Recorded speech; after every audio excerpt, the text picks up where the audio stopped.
It might seem odd for an industrialist who makes vacuum cleaners, hairdryers and robotics to be interested in farming, but I see it as an extension of that.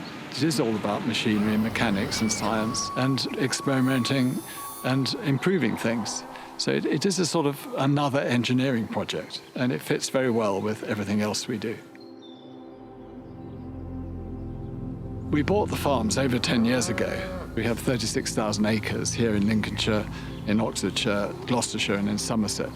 We've done a huge amount of improvement to the land. We've cleared all the ditches, we've got all the waterways working properly, we've drained the fields, so they're now beautifully maintained farms. We're farming at scale here, and it's wrong to suggest that you can't have sustainable nature initiatives in harmony with good farming. In fact, about 4,000 acres of our land is given over to exactly what we're standing in now. And that gives us the right sort of insects that we need, and bees and so on, to pollinate crops. We also have 400 kilometres of hedges on Dyson Farms, and we built 15 kilometres of dry stone walls. And these were important for harbouring birds and insects and small mammals. It's very important to regenerate the soil, and one of the ways of doing it is to have sheep. We have about 10,000 sheep.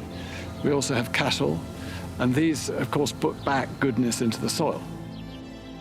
With all these margins, wildflowers, hedgerows, walls, and proper management of our woods, we're getting all that biodiversity, and it's worth it because it looks after the land properly, improves the quality of the soil, and produces better tasting food. It's regenerative, and it's the right way to farm.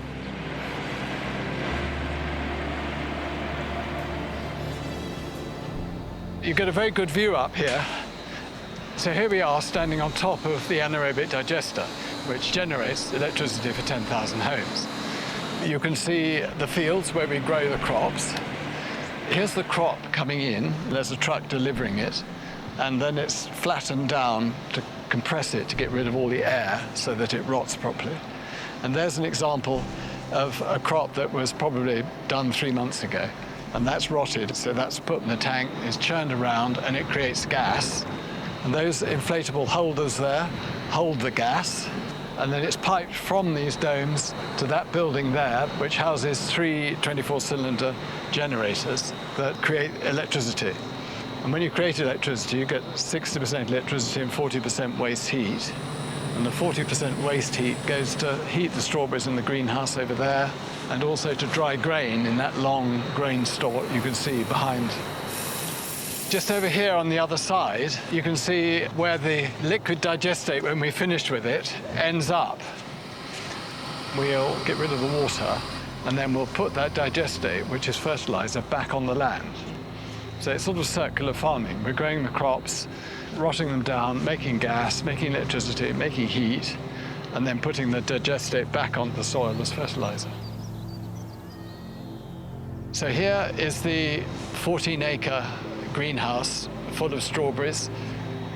It's 450 meters long, and it has 850 rows of strawberries. It's pretty amazing. I'll walk down here and you can see the scale of what we're doing here. I mean, there's 750,000 strawberry plants here.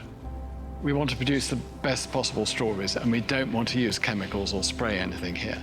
So we have a number of machines in order to avoid that. So this is ultraviolet light, which we send up and down at night, and that kills any mold that appears on the plant. Then we have this robot here, and this is a bug distributor. It's got 8 arms, so it does 8 rows at once, and it releases bugs onto the strawberry plant to kill the aphids and other things that you don't want. And now we're going to meet one of the 16 robots that we have on site that pick the strawberries, and they picked 200,000 strawberries in the last month. They're on trial, so it's an experiment. They're looking at the strawberry, deciding if it's a good one to pick, and then they're snipping it with shears, and then bringing it in and checking it's a good one before they put it in the punnet. It's ready to pick because the hair is sticking up like that, a bit like David Bowie. And the seeds haven't sunk in yet. They're quite near the surface. When they sunk in, they're overripe. So there you have a perfect strawberry. Delicious. The exciting thing about growing strawberries like this, where we can use the heat and the electricity from the anaerobic digester, is that we can produce wonderful strawberries all year round. I think it's very important that Britain grows its own food. It doesn't import food. So as well as doing exotic things like strawberries, we also do barley, wheat, potatoes, sugar beet, peas. So we're really using technology to make farming better, more sustainable, and produce better food. We have Dyson engineers coming up here who are working on ways of improving the technology that we use on the farms. We also have farmers here improving the technology, so we have both doing it. And that's very important. It's important to go on experimenting. We're also interested in growing crops for Dyson products. I can't tell you what they are and what they will be, but there will be a day when we do that.